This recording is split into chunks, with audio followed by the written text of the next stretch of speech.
इकाई 2 ईदगाह कहानी।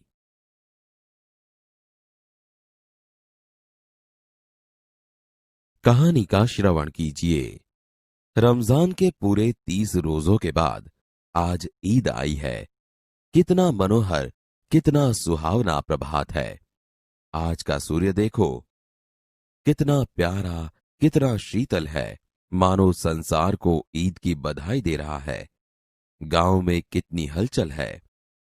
ईदगाह जाने की तैयारियां हो रही है। किसी के कुर्ते में बटन नहीं है, पड़ोस के घर में सुई धागा लेने दौड़ा जा रहा है। किसी के जूते कड़े हो गए हैं, उनमें तेल डालने के लिए तेली के पास भागा जाता है। जल्दी जल्दी बैलों को सानी पानी दे दें। ईदगाह से लौटते लौटते दोपहर हो जाएगी। 3 कोस का पैदल रास्ता, फिर सैकड़ों आदमियों से मिलना भेंटना। दोपहर के पहले लौटना असंभव है। लड़के सबसे ज्यादा प्रसन्न है। किसी ने एक रोजा रखा है, वह भी दोपहर तक, किसी ने वह भी नहीं। लेकिन ईदगाह जाने की खुशी उनके हिस्से की चीज है। रोजे बड़े बूढ़ों के लिए होंगे, इनके लिए तो ईद है। रोज ईद का नाम रटते थे, आज वह आ गई। अब जल्दी पड़ी है कि लोग ईदगाह क्यों नहीं चलते। उनकी अपनी जेबों में तो कुबेर का धन भरा हुआ है। बार बार जेब में से अपना खजाना निकाल कर गिनते हैं और खुश होकर फिर रख देते हैं।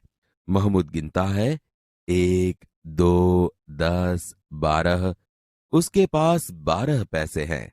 मोहसिन के पास 1, 2, 8, 9, 15 पैसे हैं।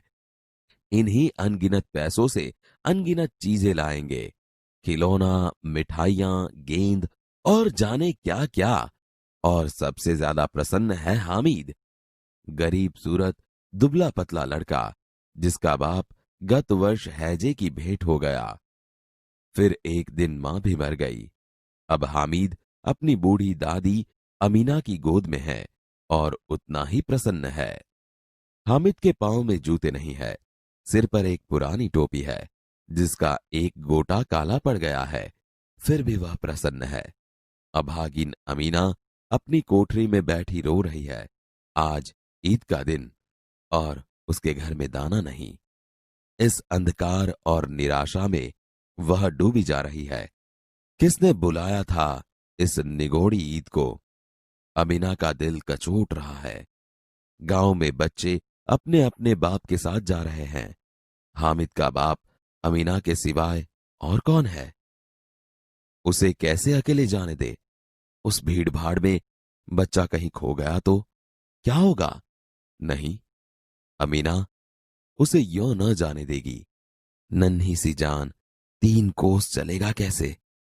पैरों में छाले पड़ जाएंगे, जूते भी तो नहीं है। कुल 2 आने पैसे बच रहे हैं। 3 पैसे हामिद की जेब में, 5 अमीना की बटुए में। यही तो बिसात है और ईद का त्योहार। अल्लाह ही बेड़ा पार लगाए। हामिद भीतर जाकर दादी से कहता है, तुम डरना नहीं अम्मा, मैं सबसे पहले आऊंगा। गांव से मेला चला और बच्चों के साथ हामिद भी जा रहा था। कभी दौड़कर आगे निकल जाता, फिर किसी पेड़ के नीचे खड़े होकर साथ वालों का इंतजार करता। हामिद के पैरों में तो जैसे पर लग गए हैं। वह कभी थक सकता था? बड़ी बड़ी इमारतें आने लगी। यह अदालत है, यह कॉलेज है, यह कलाघर है। आगे चले। हलवाइयों की दुकानें शुरू हुई। आज खूब सजी हुई थी। इतनी मिठाइयां कौन खाता है? देखो ना, एक एक दुकान पर मनो होंगी। सहसा ईदगाह नजर आई। इमली के घने वृक्षों की छाया है। नीचे पक्का फर्श है, उस पर जाजिम बिछी हुई है। रोजेदारों की पंक्तियां एक के पीछे एक न जाने कहां तक चली गई हैं। यहां कोई धन और कोई पद नहीं देखता। इन ग्रामीणों ने भी वजू किया और पिछली पंक्ति में खड़े हो गए। कितना सुंदर संचालन है, कितनी सुंदर व्यवस्था। हजारों सिर एक साथ सिजदे में झुक जाते हैं, फिर सब एक साथ खड़े हो जाते हैं, मानो भ्रातृत्व का एक सूत्र समस्त आत्माओं को एक कड़ी में पिरोए हुए हैं। नमाज खत्म हो गई, लोग आपस में गले मिल रहे हैं। अब मिठाइयां और खिलौनों की दुकानों पर धावा होता है। ग्रामीणों का यह दल इस विषय में बालकों से कम उत्साही नहीं है। यह देखो, हिंडोला है, 1 पैसा देकर चढ़ जाओ। कभी आसमान पर जाते हुए मालूम होता है, कभी जमीन पर गिरते हुए। यह चरखी है, लकड़ी के हाथी, घोड़े और ऊंट छड़ों से लटके हुए हैं। 1 पैसा देकर बैठ जाओ और 25 चक्करों का मजा लो। महमूद, मोहसिन, नूरे और सम्मी इन घोड़ों पर बैठते हैं। हामिद दूर खड़ा है। 3 पैसे तो उसके पास हैं। अपने कोष का 1/3 जरा सा चक्कर खाने के लिए नहीं दे सकता। सब चरखियों से उतरते हैं, खिलौने लेंगे। इधर दुकानों की कतार लगी हुई है। तरह तरह के खिलौने हैं। सिपाही और गुजरिया, राजा और वकील, बिश्ती और धोबिन। वाह, लगता है अब बोलना ही चाहते हैं। महमूद सिपाही लेता है, खाकी वर्दी और लाल पगड़ी वाला, कंधे पर बंदूक रखे हुए। मालूम होता है अभी कवायद किए चला आ रहा है। मोहसिन को भिश्ती पसंद आया। कमर झुकी हुई, ऊपर मशक रखे हुए हैं।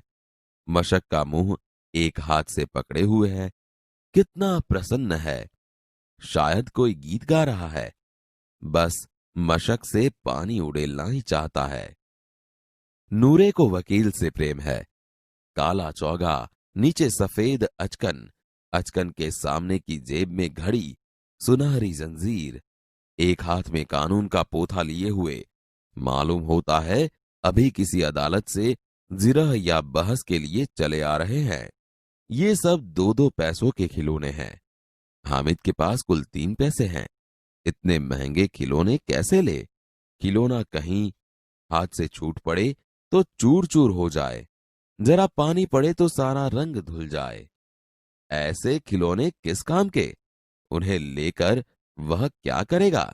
खिलौनों के बाद मिठाइयां आती है। किसी ने रेवड़ियां ली है, किसी ने गुलाब जामुन, किसी ने सोहन हलवा। मजे से खा रहे हैं। हामिद बिरादरी से पृथक है। अभागे के पास 3 पैसे हैं, क्यों नहीं कुछ लेकर खाता? ललचाई आंखों से सबकी ओर देखता है। मिठाइयों के बाद कुछ दुकानें लोहे की चीजों की हैं, कुछ गिलट और कुछ नकली गहनों की। लड़कों के लिए यहां कोई आकर्षण नहीं है। वे सब आगे बढ़ जाते हैं। हामिद लोहे की दुकान पर रुक जाता है। कई चिमटे रखे हुए हैं। उसे ख्याल आया दादी के पास चिमटा नहीं है। तवे से रोटियां उतारती है तो हाथ जल जाते हैं। अगर वह चिमटा ले जाकर दादी को दे तो कितनी प्रसन्न होंगी। फिर उनकी उंगलियां कभी न जलेंगी। घर में एक काम की चीज हो जाएगी। खिलौने से क्या फायदा? व्यर्थ में पैसे खराब होते हैं। जरा देर ही तो खुशी होती है। फिर तो खिलौनों की ओर कोई आंख उठाकर नहीं देखता, या फिर घर पहुंचते पहुंचते टूट फूट कर बर्बाद हो जाएंगे। चिमटा कितने काम की चीज है। रोटियां तवे से उतार लो, चूल्हे में सेंक लो। कोई आग मांगने आए तो चटपट चूल्हे से आग निकालकर उसे दे दो। अम्मा बेचारी को कहाँ फुर्सत है कि बाजार जाएं, और इतने पैसे ही कहाँ मिलते हैं। रोज हाथ जला लेती है। हामिद के साथी आगे बढ़ गए हैं। सबील पर सब शरबत पी रहे हैं। देखो, सब कितने लालची हैं। इतनी मिठाइयां ली, मुझे किसी ने एक भी न दी। उस पर कहते हैं मेरे साथ चलो, मेरा यह काम करो, मेरा वह काम करो। अब अगर किसी ने कोई काम करने को कहा तो पूछूंगा, खाएं मिठाइयां? आपका मुंह सड़ेगा, फोड़े फूसियां निकलेंगी, आप ही जबान चटोरी हो जाएगी। तब घर से पैसा चुराएंगे और मार खाएंगे। अम्मा चिमटा देखकर मेरे हाथ से लेंगी और कहेंगी, मेरा बच्चा अम्मा के लिए चिमटा लाया है, कितना अच्छा लड़का है। इन लोगों के खिलौनों पर कौन इन्हें दुआएं देगा? बड़ों की दुआएं सीधे अल्लाह के दरबार में पहुंचती है और तुरंत सुनी जाती है। मेरे पास पैसे नहीं हैं तो क्या, मैं गरीब सही, किसी को कुछ मांगने तो नहीं जाता। उसने दुकानदार से पूछा, यह चिमटा कितने का है? 6 पैसे लगेंगे। हामिद का दिल बैठ गया। फिर भी बोला, ठीक ठीक बताओ। ठीक ठीक, 5 पैसे लगेंगे। लेना है तो लो, नहीं तो चलते बनो। हामिद ने कलेजा मजबूत करके कहा, 3 पैसे लोगे? और वह आगे बढ़ गया ताकि दुकानदार की घुड़कियां न सुने। लेकिन दुकानदार ने घुड़कियां नहीं दी, बुलाकर चिमटा दे दिया। हामिद ने उसे इस तरह कंधे पर रखा मानो बंदूक है। फिर शान से अकड़ता हुआ संगियों के पास गया। मोहसिन ने हंसकर कहा, यह चिमटा क्यों लाया बुद्धू? इसका क्या करेगा? हामिद ने चिमटे को जमीन पर पटक कर कहा, जरा अपना भिस्ती तो जमीन पर गिराओ, सारी पसलियां चूर चूर हो जाएं बच्चों की। महमूद बोला, तो यह चिमटा कोई खिलौना है? हामिद, खिलौना क्यों नहीं है? अभी कंधे पर रखा बंदूक हो गई, हाथ में ले लिया फकीरों का चिमटा हो गया। चाहूं तो इससे मंजीरे का काम ले सकता हूं। एक चिमटा जमा दूं तो तुम लोगों के सारे खिलौनों की जान निकल जाए। तुम्हारे खिलौने कितना ही जोर लगाएं, मेरे चिमटे का बाल भी बांका नहीं कर सकते। बहादुर शेर है मेरा चिमटा। सम्मी ने खंजरी ली थी, प्रभावित होकर बोला, मेरी खंजरी से बदलोगे? 2 आने की है। हामिद ने खंजरी की और उपेक्षा से देखा, बोला, मेरा चिमटा चाहे तो तुम्हारी खंजरी का पेट फाड़ डाले, बस एक चमड़े की झिल्ली लगा दी। ढब ढब बोलने लगी, जरा सा पानी लग जाए तो खत्म हो जाए। मेरा बहादुर चिमटा आग में, आंधी में, तूफान में बराबर डटा रहेगा। चिमटे ने सभी को मोहित कर लिया, लेकिन अब पैसे किसके पास धरे हैं? फिर मेले से बहुत दूर निकल आए हैं। धूप तेज हो रही है, घर पहुंचने की जल्दी है। बड़ों से जिद करे तो भी चिमटा नहीं मिल सकता। हामिद है बड़ा चालाक, इसलिए उसने अपने पैसे बचा रखे थे। औरों ने 3-3, 4-4 आने पैसे खर्च किए, पर कोई काम की चीज न ले सके। हामिद ने 3 पैसों में रंग जमा लिया। सच ही तो है, खिलौनों का क्या भरोसा, टूट फूट जाएंगे। हामिद का चिमटा बना रहेगा बरसों।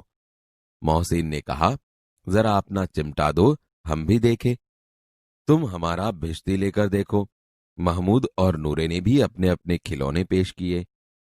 हामिद को इन शर्तों को मानने में कोई आपत्ति न थी। चिमटा बारी बारी से सबके हाथ में गया और उनके खिलौने बारी बारी से हामिद के हाथ में आए। कितने खूबसूरत खिलौने थे। रास्ते में महमूद को भूख लगी। उसके बाप ने केले खाने को दिए। महमूद ने केवल हामिद को अपना साथी बनाया। उसके अन्य मित्र मुंह ताकते रह गए। यह उस चिमटे का प्रभाव था। 11 बजे सारे गांव में हलचल मच गई। मेले वाले लौट आए। मोहसिन की छोटी बहन ने दौड़कर भिश्ती उसके हाथ से छीन लिया और मारे खुशी के उछली तो मियां भिश्ती नीचे आ रहे और सुरलोक सिधारे। मियां नूरे के वकील का अंत इससे भी ज्यादा गौरवमय हुआ। वकील जमीन पर या ताक पर बैठ नहीं सकते, उनकी मर्यादा का विचार तो करना ही होगा। दीवार में 2 खूंटियां गाड़ी गई, उन पर लकड़ी का एक पटरा रखा गया। पटरे पर कागज का एक कालीन बिछाया गया। वकील साहब राजा भोज की भांति सिंहासन पर बिराजे। नूरे ने उन्हें पंखा झलना शुरू किया।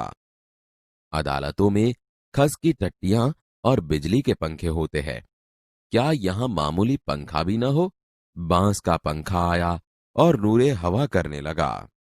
मालूम नहीं पंखे की हवा से या पंखे की चोट से वकील साहब स्वर्गलोक से मृत्युलोक में आ रहे और उनका माटी का चोला माटी में मिल गया। फिर बड़े जोर शोर से मातम हुआ और वकील साहब की अस्थियां धूरे पर डाल दी गई। अब मियां हामिद का हाल सुनिए। अमीना उसकी आवाज सुनते ही दौड़ी और उसको गोद में उठाकर प्यार करने लगी। सहसा उसके हाथ में चिमटा देखकर वह चौंकी। बोली, यह चिमटा कहां से लाया? मैंने मोल लिया है। कई पैसे में? 3 पैसे दिए। अमीना ने छाती पीट ली।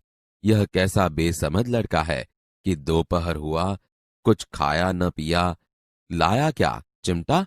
सारे मेले में तुझे और कोई चीज न मिली जो यह लोहे का चिमटा उठा लाया? हामिद ने अपराधी भाव से कहा, तुम्हारी उंगलियां तवे से जल जाती थीं, इसलिए मैंने लिया। बुढ़िया का क्रोध तुरंत स्नेह में बदल गया। बच्चे में कितना त्याग, कितना सद्भाव और कितना विवेक है। दूसरों को खिलौने लेते और मिठाई खाते देखकर इसका मन कितना ललचाया होगा। इतना जब्त इससे हुआ कैसे? अमीना का मन गदगद हो गया। वह रोने लगी। दामन फैलाकर हामिद को दुआएं देती जाती थी और उसकी आंखों से आंसू की बड़ी बड़ी बूंदें गिर जाती थीं।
मित्रों, आपने इनका नाम तो सुना ही होगा। ये उपन्यास सम्राट प्रेमचंद है। आइए इनके बारे में कुछ और जानें। नाम धनपत राय, उपनाम प्रेमचंद, जन्मस्थल लमही, वाराणसी, उत्तर प्रदेश, जन्मतिथि सन 1880, निधन सन 1936। आपने प्रेमचंद का परिचय पाया, अब उनके साहित्यिक जीवन के बारे में भी जानिए। आरंभ में वे नवाब राय नाम से उर्दू साहित्य में लिखते थे। बाद में प्रेमचंद के नाम से हिंदी में लिखने लगे। गोदान उनका सर्वश्रेष्ठ उपन्यास है। इसके अलावा गबन, मंगलसूत्र, रंगभूमि, कर्मभूमि उनके उपन्यास है। उन्होंने कई सारी कहानियां भी लिखी है, जो मानसरोवर भाग 1 से 8 में संकलित है। साहित्य में प्रगतिवाद को जागृत करने के लिए उन्होंने जागरण तथा हंस नामक पत्रिकाओं का संपादन भी किया था। ईदगाह उनकी ऐसी ही एक अमर कहानी है। रमजान के पूरे 30 रोजों के बाद आज ईद आई है। कितना मनोहर, कितना सुहावना प्रभात है। आज का सूर्य देखो, कितना प्यारा, कितना शीतल है, मानो संसार को ईद की बधाई दे रहा है। गांव में कितनी हलचल है। ईदगाह जाने की तैयारियां हो रही है। किसी के कुर्ते में बटन नहीं है, पड़ोस के घर में सुई धागा लेने दौड़ा जा रहा है। किसी के जूते कड़े हो गए हैं, उनमें तेल डालने के लिए तेली के पास भागा जाता है। जल्दी जल्दी बैलों को सानी पानी दे दें। ईदगाह से लौटते लौटते दोपहर हो जाएगी। 3 कोस का पैदल रास्ता, फिर सैकड़ों आदमियों से मिलना भेंटना। दोपहर के पहले लौटना असंभव है। लड़के सबसे ज्यादा प्रसन्न है। किसी ने एक रोजा रखा है, वह भी दोपहर तक, किसी ने वह भी नहीं। लेकिन ईदगाह जाने की खुशी उनके हिस्से की चीज है। रोजे बड़े बूढ़ों के लिए होंगे, इनके लिए तो ईद है। रोज ईद का नाम रटते थे, आज वह आ गई। अब जल्दी पड़ी है कि लोग ईदगाह क्यों नहीं चलते। उनकी अपनी जेबों में तो कुबेर का धन भरा हुआ है। बार बार जेब में से अपना खजाना निकाल कर गिनते हैं और खुश होकर फिर रख देते हैं। महमूद गिनता है, 1, 2, 10, 12। उसके पास 12 पैसे हैं। मोहसिन के पास 1, 2, 8, 9, 15 पैसे हैं। इन्हीं अनगिनत पैसों से अनगिनत चीजें लाएंगे, खिलौना, मिठाइयां, गेंद और जाने क्या क्या।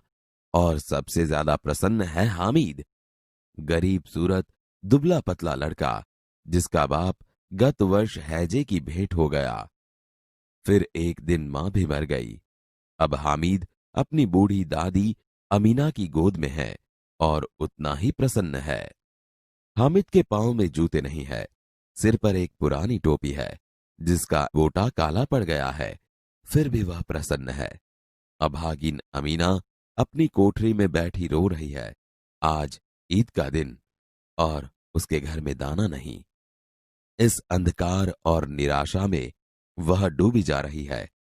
किसने बुलाया था इस निगोड़ी ईद को? अमीना का दिल कचोट रहा है। गांव में बच्चे अपने अपने बाप के साथ जा रहे हैं। हामिद का बाप अमीना के सिवाय और कौन है? उसे कैसे अकेले जाने दे? उस भीड़ भाड़ में बच्चा कहीं खो गया तो क्या होगा? नहीं, अमीना उसे यों न जाने देगी। नन्ही सी जान 3 कोस चलेगा कैसे? पैरों में छाले पड़ जाएंगे, जूते भी तो नहीं है। कुल 2 आने पैसे बच रहे हैं। 3 पैसे हामिद की जेब में, 5 अमीना की बटुए में। यही तो बिसात है और ईद का त्योहार। अल्लाह ही बेड़ा पार लगाए। तुम डरना नहीं अम्मा, मैं सबसे पहले आऊंगा। गांव से मेला चला और बच्चों के साथ हामिद भी जा रहा था। कभी दौड़कर आगे निकल जाता, फिर किसी पेड़ के नीचे खड़े होकर साथ वालों का इंतजार करता। हामिद के पैरों में तो जैसे पर लग गए हैं। वह कभी थक सकता था। बड़ी इमारतें आने लगी। यह अदालत है, यह कॉलेज है, यह कलाघर है। आगे चले। हलवाइयों की दुकानें शुरू हुई। आज खूब सजी हुई थी। इतनी मिठाइयां कौन खाता है? देखो ना, एक एक दुकान पर मनो होंगी। सहसा ईदगाह नजर आई। इमली के घने वृक्षों की छाया है। नीचे पक्का फर्श है। उस पर जाजिम बिछी हुई है। रोजेदारों की पंक्तियां एक के पीछे एक न जाने कहां तक चली गई हैं। यहां कोई धन और पद नहीं देखता। इन ग्रामीणों ने भी वजू किया और पिछली पंक्ति में खड़े हो गए। कितना सुंदर संचालन है, कितनी सुंदर व्यवस्था। हजारों सिर एक साथ सिजदे में झुके जाते हैं, फिर सब एक साथ खड़े हो जाते हैं, मानो भ्रातृत्व का एक सूत्र समस्त आत्माओं को एक कड़ी में पिरोए हुए हैं। नमाज खत्म हो गई। लोग आपस में गले मिल रहे हैं। अब मिठाइयां और खिलौनों की दुकानों पर धावा होता है। ग्रामीणों का यह दल इस विषय में बालकों से कम उत्साही नहीं है। यह देखो, हिंडोला है, 1 पैसा देकर चढ़ जाओ। कभी आसमान पर जाते हुए मालूम होता है, कभी जमीन पर गिरते हुए। यह चरखी है। लकड़ी के हाथी, घोड़े और ऊंट छड़ों से लटके हुए हैं। 1 पैसा देकर बैठ जाओ और 25 चक्करों का मजा लो। महमूद, मोहसिन, नूरे और सम्मी इन घोड़ों पर बैठते हैं। हामिद दूर खड़ा है। 3 पैसे तो उसके पास हैं। अपने कोष का 1/3 जरा सा चक्कर खाने के लिए नहीं दे सकता। सब चरखियों से उतरते हैं। खिलौने लेंगे। इधर दुकानों की कतार लगी हुई है। तरह तरह के खिलौने हैं। सिपाही और गुजरिया, राजा और वकील, बिश्ती और धोबिन। वाह, लगता है अब बोलना ही चाहते हैं। महमूद सिपाही लेता है। खाकी वर्दी और लाल पगड़ी वाला, कंधे पर बंदूक रखे हुए, मालूम होता है अभी कवायद किए चला आ रहा है। मोहसिन को भिश्ती पसंद आया। कमर झुकी हुई, ऊपर मशक रखे हुए हैं। मशक का मुंह एक हाथ से पकड़े हुए है। कितना प्रसन्न है। शायद कोई गीत गा रहा है। बस मशक से पानी उड़ेलना ही चाहता है। नूरे को वकील से प्रेम है। काला चौगा, नीचे सफेद अचकन, अचकन के सामने की जेब में घड़ी, सुनहरी जंजीर, एक हाथ में कानून का पोथा लिए हुए, मालूम होता है अभी किसी अदालत से जिरह या बहस के लिए चले आ रहे हैं। ये सब 2-2 पैसों के खिलौने हैं। हामिद के पास कुल 3 पैसे हैं। इतने महंगे खिलौने कैसे ले? खिलौना कहीं हाथ से छूट पड़े तो चूर चूर हो जाए, जरा पानी पड़े तो सारा रंग धुल जाए। ऐसे खिलौने किस काम के? उन्हें लेकर वह क्या करेगा? खिलौनों के बाद मिठाइयां आती है। किसी ने रेवड़ियां ली है, किसी ने गुलाब जामुन, किसी ने सोहन हलवा। मजे से खा रहे हैं। हामिद बिरादरी से पृथक है। अभागे के पास 3 पैसे हैं। क्यों नहीं कुछ लेकर खाता? ललचाई आंखों से सबकी ओर देखता है। मिठाइयों के बाद कुछ दुकानें लोहे की चीजों की हैं, कुछ गिलट और कुछ नकली गहनों की। लड़कों के लिए यहां कोई आकर्षण नहीं है। वे सब आगे बढ़ जाते हैं। हामिद लोहे की दुकान पर रुक जाता है। कई चिमटे रखे हुए हैं। दादी के पास चिमटा नहीं है। तवे से रोटियां उतारती है तो हाथ जल जाते हैं। अगर वह चिमटा ले जाकर दादी को दे तो कितनी प्रसन्न होगी। फिर उनकी उंगलियां कभी न जलेगी। घर में एक काम की चीज हो जाएगी। खिलौने से क्या फायदा? व्यर्थ में पैसे खराब होते हैं। जरा देर ही तो खुशी होती है, फिर तो खिलौनों की और कोई आंख उठाकर नहीं देखता, या फिर घर पहुंचते पहुंचते टूट फूट कर बर्बाद हो जाएंगे। चिमटा कितने काम की चीज है।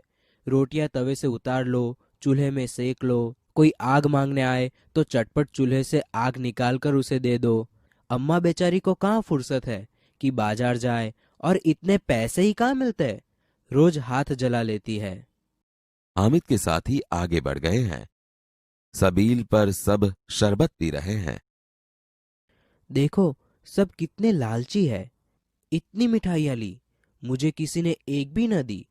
उस पर कहते हैं मेरे साथ चलो, मेरा यह काम करो, मेरा वह काम करो। अब अगर किसी ने कोई काम करने को कहा तो पूछूंगा, खाए मिठाइयाँ, आपका मुंह सड़ेगा, फोड़े फुसियाँ निकलेगी, आप ही जबान चटोरी हो जाएगी। तब घर से पैसा चुराएंगे और मार खाएंगे। अम्मा चिमटा देखकर मेरे हाथ से लेगी और कहेगी, मेरा बच्चा अम्मा के लिए चिमटा लाया है, कितना अच्छा लड़का है। इन लोगों के खिलौने पर कौन इन्हें दुआएं देगा। बड़ों की दुआएं सीधे अल्लाह के दरबार में पहुंचती है और तुरंत सुनी जाती है। मेरे पास पैसे नहीं है तो क्या, मैं गरीब सही, किसी से कुछ मांगने तो नहीं जाता। यह चिमटा कितने का है? 6 पैसे लगेंगे। हामिद का दिल बैठ गया। ठीक ठीक बताओ। ठीक ठीक 5 पैसे लगेंगे। लेना है तो लो, नहीं तो चलते बनो। 3 पैसे लोगे? हामिद आगे बढ़ गया ताकि दुकानदार की घुड़कियां न सुने, लेकिन दुकानदार ने घुड़कियां नहीं दी, बुलाकर चिमटा दे दिया। हामिद ने उसे इस तरह कंधे पर रखा मानो बंदूक है, फिर शान से अकड़ता हुआ संगियों के पास गया। यह चिमटा क्यों लाया बुद्धू? इसका क्या करेगा? जरा अपना बिस्ती तो जमीन पर गिराओ, सारी पसलियां चूर चूर हो जाए बच्चों की। तो यह चिमटा कोई खिलौना है? खिलौना क्यों नहीं है? अभी कंधे पर रखा बंदूक हो गई, हाथ में ले लिया फकीरों का चिमटा हो गया। चाहूं तो इससे मंजीरे का काम ले सकता हूँ। एक चिमटा जमा दूं तो तुम लोगों के सारे खिलौनों की जान निकल जाए। तुम्हारे खिलौने कितना ही जोर लगाए, मेरे चिमटे का बाल भी बांका नहीं कर सकते। बहादुर शेर है मेरा चिमटा। मेरी खंजरी से बदलोगे? 2 आने की है। मेरा चिमटा चाहे तो तुम्हारी खंजरी का पेट फाड़ डाले, बस एक चमड़े की झिल्ली लगा दे, डब डब बोलने लगी, जरा सा पानी लग जाए तो खत्म हो जाए। मेरा बहादुर चिमटा आग में, पानी में, आंधी में, तूफान में बराबर डटा रहेगा। चिमटे ने सभी को मोहित कर लिया, लेकिन अब पैसे किसके पास धरे हैं? फिर मेले से बहुत दूर निकल आए हैं। धूप तेज हो रही है, घर पहुंचने की जल्दी है। बड़ों से जिद करे तो भी चिमटा नहीं मिल सकता। हामिद है बड़ा चालाक, इसलिए उसने अपने पैसे बचा रखे थे। औरों ने 3-3, 4-4 आने पैसे खर्च किए, पर कोई काम की चीज न ले सके।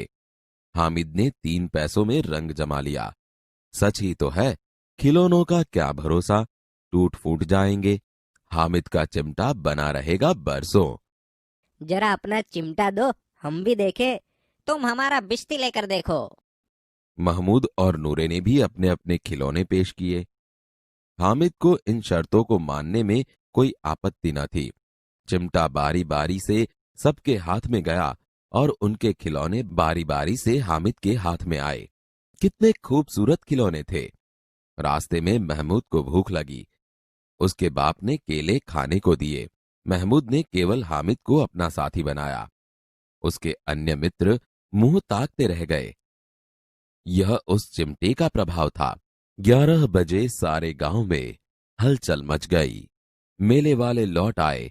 मोहसिन की छोटी बहन ने दौड़कर भिश्ती उसके हाथ से छीन लिया और मारे खुशी के उछली तो मियां भिश्ती नीचे आ रहे और सुरलोक सिधारे। मियां नूरे के वकील का अंत इससे भी ज्यादा गौरवमय हुआ। वकील जमीन पर या ताक पर बैठ नहीं सकते, उनकी मर्यादा का विचार तो करना ही होगा। दीवार में 2 खूंटियां गाड़ी गई, उन पर लकड़ी का एक पटरा रखा गया। पटरे पर कागज का एक कालीन बिछाया गया। वकील साहब राजा भोज की भांति सिंहासन पर विराजे। नूरे ने उन्हें पंखा झलना शुरू किया। अदालतों में खस की टट्टियां और बिजली के पंखे होते हैं, क्या यहां मामूली पंखा भी न हो? बांस का पंखा आया और नूरे हवा करने लगा। मालूम नहीं पंखे की हवा से या पंखे की चोट से वकील साहब स्वर्गलोक से मृत्यु लोक में आ रहे और उनका माटी का चोला माटी में मिल गया। फिर बड़े जोर शोर से मातम हुआ और वकील साहब की अस्थियां धूरे पर डाल दी गई। अब मियां हामिद का हाल सुनिए। अमीना उसकी आवाज सुनते ही दौड़ी और उसको गोद में उठाकर प्यार करने लगी। सहसा उसके हाथ में चिमटा देखकर वह चौंकी। यह चिमटा कहाँ से लाया? मैंने मोल लिया है। कई पैसे में? 3 पैसे दिए। यह कैसा बेसमझ लड़का है कि दोपहर हुआ कुछ खाया न पिया, लाया क्या चिमटा? सारे मेले में तुझे और कोई चीज न मिली जो यह लोहे का चिमटा उठा लाया? तुम्हारी उंगलियां तवे से जल जाती थी, इसीलिए मैंने लिया। बुढ़िया का क्रोध तुरंत स्नेह में बदल गया। बच्चे में कितना त्याग, कितना सद्भाव और कितना विवेक है। दूसरों को खिलौने लेते और मिठाई खाते देखकर इसका मन कितना ललचाया होगा। इतना जब्त इससे हुआ कैसे? अमीना का मन गदगद हो गया। वह रोने लगी। दामन फैलाकर हामिद को दुआएं देती जाती थी और उसकी आंखों से आंसू की बड़ी बड़ी बूंदें गिर जाती थीं।